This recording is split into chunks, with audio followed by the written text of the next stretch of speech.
Sitting on a thin carpet in his tiny rented room in Suez, Egypt, in 1854, Richard Francis Burton calmly watched as 5 men cast critical eyes over his meager belongings. The men whom he had just met on the Hajj, the annual Islamic pilgrimage to Mecca, looked at my clothes, overhauled my medicine chest, and criticized my pistols, Burton wrote. They sneered at my copper-cased watch.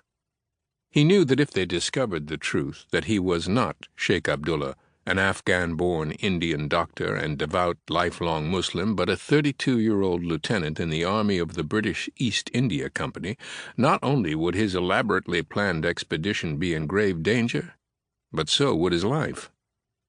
Burton, however, was not worried.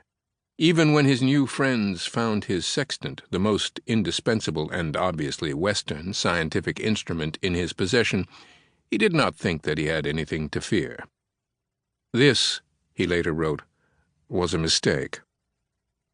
Burton's goal was to do something that no other Englishman had ever done, and that few had either the ability or audacity to do: enter Mecca disguised as a Muslim. It was an undertaking that simultaneously acknowledged what was most sacred to the Muslim faith and dismissed the right to protect it, making it irresistible to Burton, who studied every religion and respected none. The birthplace of the Prophet Muhammad, Mecca is the holiest site in Islam and, as such, forbidden to non-Muslims. Burton knew that, to pass through the Muslim's holy land, you must either be a born believer or have become one. But he had never even considered performing the Hajj as a convert. Men do not willingly give information to a new Muslim, especially a frank European. They suspect his conversion to be feigned or forced, look upon him as a spy, and let him see as little of life as possible, he wrote. I would have given up the dear project rather than purchase a doubtful and partial success at such a price. An Oxford dropout, self-taught scholar, compulsive explorer, and extraordinarily skilled polyglot, Burton wanted unfettered access to every holy site he reached, the trust of every man he met, and the answer to every ancient mystery he encountered. Nothing less, he wrote, than to see and understand Moslem inner life. He also wanted to return to England alive. By disguising himself as a Muslim, Burton was risking the righteous wrath of those for whom the Hajj was the most sacred of religious rites.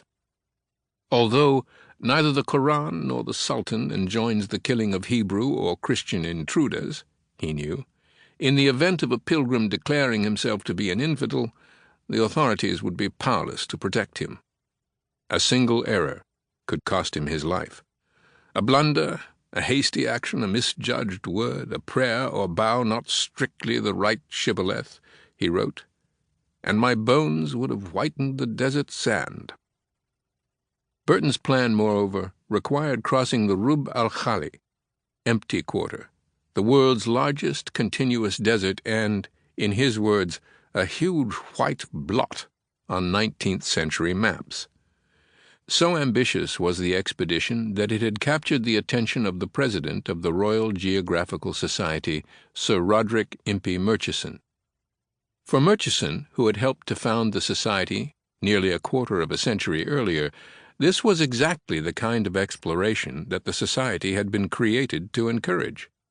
He honored me, Burton wrote, by warmly supporting my application for 3 years' leave of absence on special duty.